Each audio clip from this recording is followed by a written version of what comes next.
नमस्कार दर्शकों और श्रोताओं, मैं GKM गोविंद कुमार मिश्रा फिर से स्वागत करता हूँ आपके अपने इस यूट्यूब चैनल GKM 24x7 में।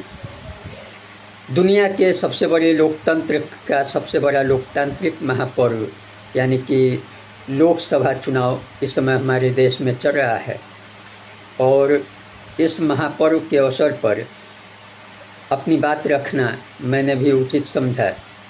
ये वीडियो और न तो ये चैनल किसी भी पॉलिटिकल पार्टी को और न ही किसी पॉलिटिकल विचारधारा को समर्थन करने के लिए है, सपोर्ट करता नहीं है और न ही प्रमोट करने के लिए है। दर्शकों मन में एक विचार आया कि इस समय देश में जो चुनाव की स्थिति चल रही है, चुनाव की जो हालत चल रही है, उसके बारे में कुछ बातें कही जाए अपनी तरफ से। जैसा कि हम लोगों को पता है कि हमारा देश 1947 में आज़ाद हुआ और 1950 में संविधान लागू हुआ।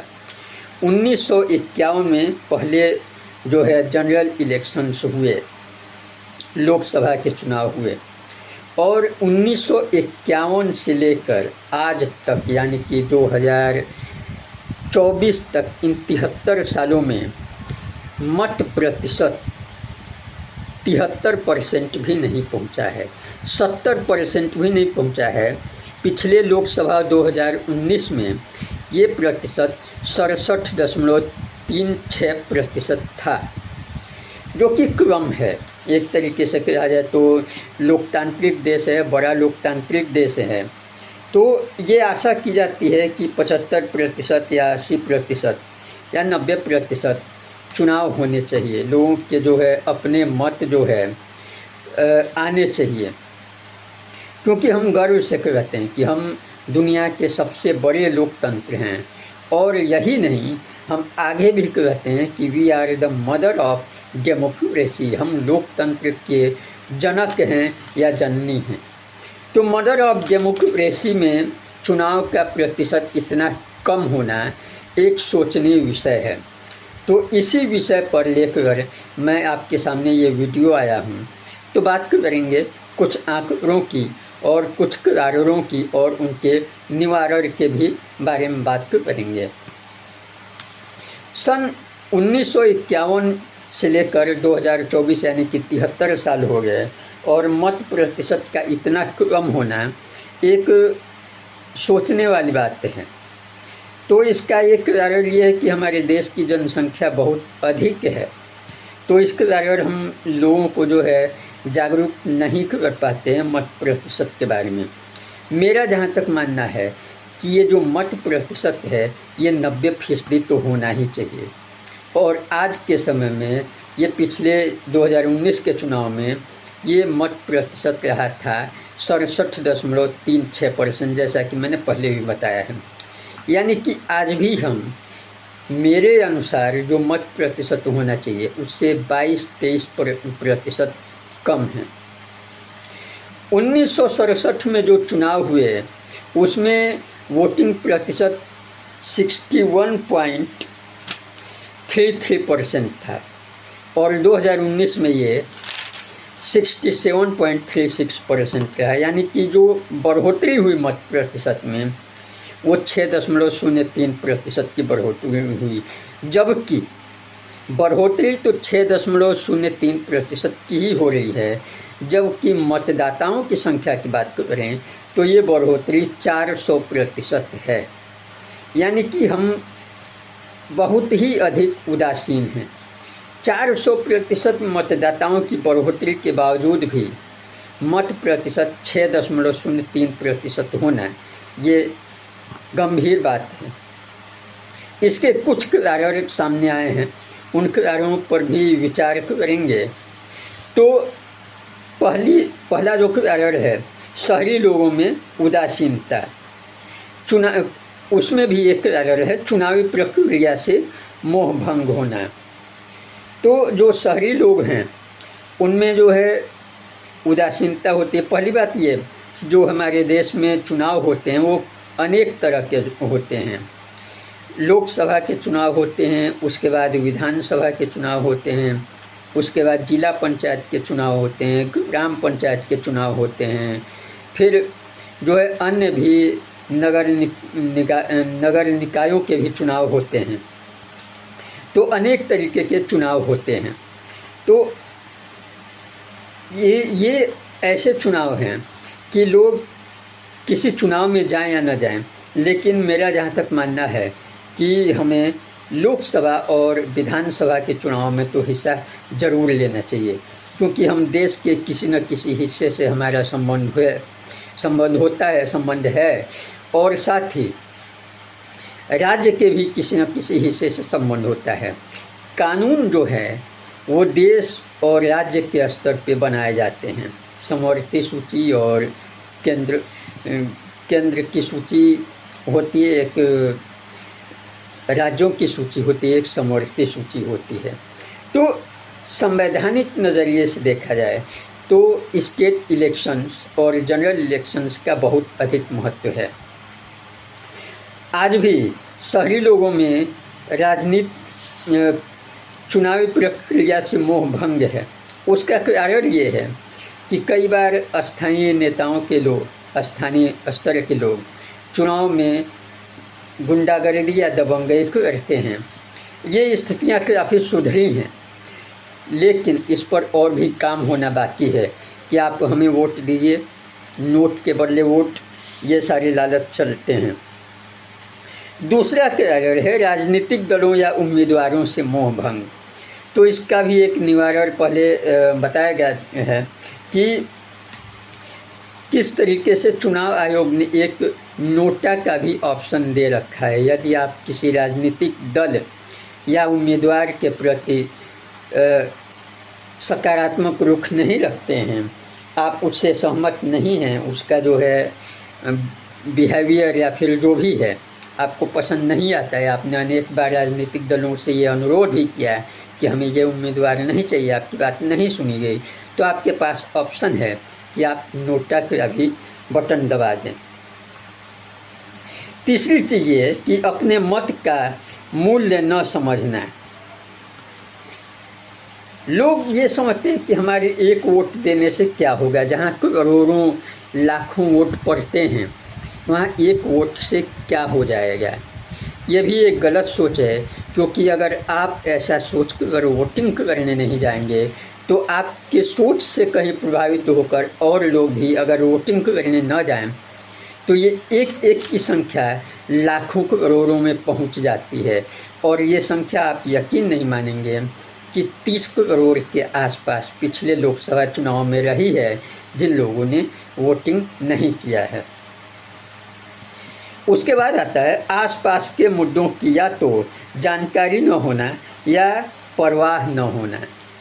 आसपास के मुद्दे जो भी सड़क के मुद्दे हैं, नाली के मुद्दे हैं, बिजली के मुद्दे हैं, या फिर जो उनसे संबंधित नहीं हैं, उन्हें ऐसा लगता है कि हमारा काम तो हो ही रहा है, तो हम इस मुद्दे पर क्यों वोट करने जाएं। ये भी एक गलत सोच है, तो इस पर भी ध्यान देना चाहिए। 2023 में मतदाताओं की संख्या 94.3 करोड़ थी, यानी कि 94 करोड़ 30 लाख। 30 करोड़ लोगों का वोट न डालना, और इन वोट न डालने वालों में शहरी क्षेत्र के मतदाता जिनके बारे में हमने अभी बात की। इसके बाद आते हैं युवा मतदाता, यानी कि जो फर्स्ट टाइम वोटर होते हैं, जिनकी उम्र 18 से 19 सालों के बीच की होती है। तो युवाओं के सामने एक तो करियर की सबसे बड़ी चैलेंजेज होता है। ऐसा भी उनका सोचना है कि हम मतदान करने से पहले जो है हमें जानकारी होनी चाहिए राजनीतिक दलों के बारे में, राजनीतिक उम्मीदवारों के बारे में, राजनीतिक विचारधाराओं के बारे में, तो इसमें काफ़ी अधिक समय जाएगा। तो इस कारण वो अपनी तैयारियों में व्यस्त रहते हैं, वो अपनी पढ़ाई लिखाई में व्यस्त रहते हैं, क्योंकि करियर ऑप्शन भी एक बहुत ही महत्वपूर्ण चीज़ है। पढ़ाई लिखाई पर ध्यान दो, माँ बाप भी कहते हैं, और ये गलत नहीं है। तो ये भी एक रीज़न है। तीसरे नंबर पे आते हैं प्रवासी मतदाता। प्रवासी मतदाता यानी वो जो अपने रोज़गार के लिए, रोजी रोटी के लिए अपने राज्य को छोड़कर किसी और राज्य में जाते हैं, या फिर अपने शहर या गांव को छोड़कर दूर दराज के शहरों में जाते हैं 500 किलोमीटर 1000 किलोमीटर दूर। तो वो ये सोचते हैं कि हमें छुट्टी लेनी पड़ेगी, छुट्टी पता नहीं मिलेगी कि नहीं मिलेगी। जितने दिन छुट्टी मिलेगी उतने दिनों तक हमें मेहनताना नहीं मिलेगा, और साथ ही आने जाने का खर्च भी लगेगा। प्रवासी मजदूर इसमें बहुत बड़ी वो रखते हैं, क्योंकि उन्हें आना जाना रहता है, अक्सर ट्रेनों से ही आना जाना रहता है, उसमें समय भी लगता है। आज भी हमारे देश में फ्लाइट जो है सबके लिए सुविधाजनक या सबके लिए कहें तो एफोर्डेबल नहीं है, सभी लोग उसे नहीं एफोर्ड कर सकते। तो ये भी एक रीज़न है। तो इन सारी बातों पर ध्यान दिया। फिर जो इसके निवारण क्या हो सकते हैं, यानी कि जो हमारा वोटिंग परसेंटेज कम हो रहा है, तो इसके क्या उपाय किए जा सकते हैं। प्रवासी मतदाताओं में एक मतदाता वर्ग वो भी है जो अपने देश से भी बाहर रहता है। लाखों लोग जो है, करोड़ों लोग ऐसे भी हैं जो अपने देश से बाहर रहते हैं, जो NRI हैं। NRI मतलब कि ये 6 महीने या उससे अधिक अगर अपने देश से आप बाहर रहते हैं तो आपको NRI कहा जाता है। लेकिन उनका वोटर कार्ड अभी भी एक्टिव रहता है, वो मतदाता के रूप में पंजीकृत रहते हैं। जैसा कि हमें पता है कि मतदान के लिए एक तो मतदाता पंजीकरण होता है और दूसरा मतदान पंजीकरण होता है। यानी कि आप स्टेट इलेक्शन या जनरल इलेक्शन में भाग लेने जा रहे हैं तो आपको रजिस्ट्रेशन कराना होता है। तो मतदाता के रूप में तो उनका पहचान पत्र बना रहता है, लेकिन मतदान करते समय उन लोगों का पहचान पत्र मुश्किल से बन पाता है या नहीं बनता है, क्योंकि उन लोगों को करना ही नहीं होता है। तो इसके कुछ सुझाव क्या हम कर सकते हैं कि हमारे देश में वोटिंग परसेंटेज बढ़े और दुनिया में एक नज़ीर स्थापित हो, कि वास्तव में जब हम कहते हैं कि हम दुनिया के सबसे बड़े लार्जेस्ट डेमोक्रेसी हैं और साथ ही oldest democracy, mother of democracy हम कहते हैं, तो दरअसल हमारे देश के मतदाता भी, नागरिक भी इसके प्रति सजग हैं और वो मतदान करने के प्रति सजग हैं। तो पहला उपाय तो है ही इस समय अवेलेबल कि आप नोटा या बटन दबा दें। अगर उम्मीदवार से या राजनीतिक विचारधाराओं से आप सहमत नहीं हैं तो इसके बाद एक और उपायों पर सरकार विचार कर रही है कि लोकसभा एवं विधानसभा के चुनाव एक साथ करवाने का। अभी हमारे पूर्व राष्ट्रपति रामनाथ कोविंद जी के नेतृत्व में एक कमेटी बनाई गई और उन लोगों ने कहा कि 2029 से पहले तो ये संभव नहीं है। ये भी अच्छा एक विचार हो सकता है कि इन दोनों के चुनाव यानी कि लोकसभा और विधानसभा के चुनाव एक साथ करवाए जाएं। अभी भी कई राज्यों में कभी कभी होता है, जैसे कि तेलंगाना में विधानसभा और लोकसभा के चुनाव एक साथ हो रहे हैं। और तो हम ऐसा भी बोल सकते हैं। इसके बाद एक और ऑप्शन है, हाँ, एक साथ चुनाव को कराने में एक और बात का ध्यान रखना होगा कि लोकसभा और विधानसभा के चुनाव तो एक साथ हों और कोई चुनाव इनके साथ न हो, क्योंकि अधिक चुनाव होंगे तो लोगों को कन्फ्यूजन हो जाएगा, आम जनता को। मान लीजिए लोकसभा में आपको किसी और उम्मीदवार को चुनना है, पसंद है, विधानसभा में आपको कोई और उम्मीदवार पसंद है। अगर हम इसमें जिला पंचायतों के चुनाव ले लेंगे, निकायों के चुनाव ले लेंगे तो एक भारी कन्फ्यूजन की स्थिति होगी। तो मेरा जहाँ तक मत है कि लोकसभा और विधानसभा के चुनाव ही एक साथ करवाए जाएं, एक बार में 2 चुनाव एक साथ करवाए जाएं। और सबसे ज़्यादा खर्चीले यही होते हैं, लोकसभा और विधानसभा के चुनाव। दूसरा है ऑनलाइन मतदान की व्यवस्था।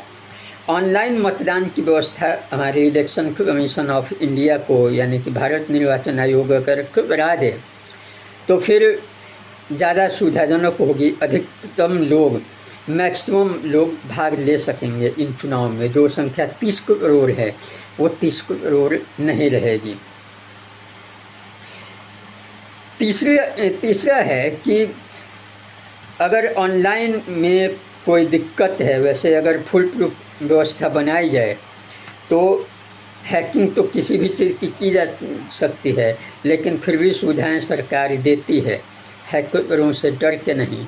तो हमें इस बात पर भी ध्यान देना होगा कि ऑनलाइन भी का भी ऑप्शन उन लोगों के लिए हो जो लोग प्रवासी हैं, जो लोग नहीं आ सकते हैं। तीसरा है मतदान अनिवार्य करना। ये एक बहुत बड़ी चीज़ है। ये एक संवैधानिक संशोधन का शायद विषय है कि हम अगर लोकतंत्र हैं, हम दुनिया के सबसे बड़े लोकतंत्र हैं और दुनिया का सबसे बड़ा संविधान भी हमारे पास है, तो इस संविधान को बचाए रखने के लिए मतदान को अनिवार्य करना एक बहुत बड़ा कदम होगा कि सभी लोग मतदान जरूर करें, सुनिश्चित करें, निश्चित तरीके से मतदान करें और इसकी अनिवार्यता हो जाएगी तो भी मत प्रतिशत बढ़ेगा। मतदान न करने वालों पर विधिक कार्रवाई की जाए, ये भी एक ऑप्शन हो सकता है कि उनको कुछ जुर्माना या फिर कुछ कारावास या फिर इस तरह की कोई व्यवस्था की जाए कि जिससे लोग मतदान जो है डर ही सही लेकिन डर के कारण भी मतदान करें। उसके आगे एक चीज़ और हो सकता है कि विभिन्न पार्टियां अपना मैनिफेस्टो जारी करती हैं। जो आज के समय में भाजपा यानी कि वो संकल्प पत्र और कांग्रेस, जो दो पार्टियां हैं देश के प्रमुख, वो न्याय पत्र जारी कर रही हैं। तो अपने मैनिफेस्टो में ये कह सकती हैं कि अगर आपने मतदान किया, इससे कोई मतलब नहीं कि आपने किसको मतदान किया, तो सरकार बनने पर मतदाताओं को हम एक निश्चित सुविधा देंगे। जैसे कि एक और सुविधा सरकारें देती हैं, जनसंख्या भत्ता मिलता है लोगों को। अब उसको पता नहीं क्या कहा जाता है सरकारी स्तर पर, कि जिनके 1 या 2 बच्चे होते हैं उन्हें उस परिवार को या फिर उस सरकारी सर्वेंट को, सरकारी मुलाजिम को 4 या 500 रुपये दिए जाते हैं। तो इस तरह की व्यवस्था अगर सरकार करे कि जो लोग मतदान में हिस्सा लेंगे, मतदान करेंगे, उन्हें हम कुछ सुविधाएं भी देंगे, जैसे कि मेन चीज़ होता है पैसे की। तो यही सारी बातें आप लोगों से करनी थी। वीडियो थोड़ा लंबा हो गया और अगला वीडियो मैं लेकर आऊँगा कि how to control stage fear. तो वो भी वीडियो देखिए, वो भी वीडियो थोड़ा लंबा होगा, लेकिन आशा करता हूँ कि आपको ये वीडियो पसंद आया हो। दुनिया के सबसे बड़े लोकतांत्रिक महापर्व के 4 चरण समाप्त हो चुके हैं। 379 सीटों पर मतदान हो चुका है। मुझे पता है कि मैं थोड़ा देर हूँ, लेकिन मेरा उद्देश्य किसी पॉलिटिकल पार्टी या आइडियोलॉजी को सपोर्ट करना या प्रमोट करना नहीं है, लेकिन देश का नागरिक होने के नाते मेरा उद्देश्य राष्ट्र को सपोर्ट करना है, राष्ट्र को प्रमोट करना है। यहाँ लोकतंत्र है तो लोकतांत्रिक व्यवस्था को प्रमोट करना है, उसको सपोर्ट करना है। तो यही सारी बातें थीं। अगर आप इस चैनल को यूट्यूब पर देख रहे हैं तो चैनल को सब्सक्राइब कीजिए, बेल आइकन दबाइए। अगर आप इस चैनल को फेसबुक पर देख रहे हैं तो पेज को लाइक कीजिए और साथ ही इस वीडियो को लाइक कीजिए, कमेंट कीजिए और अपने सभी मित्रों, रिश्तेदारों और जान पहचान के लोगों में इसे शेयर करें, इसे बांटें। तब तक के लिए अगली वीडियो में मिलते हैं। नमस्कार, जय हिंद, जय भारत।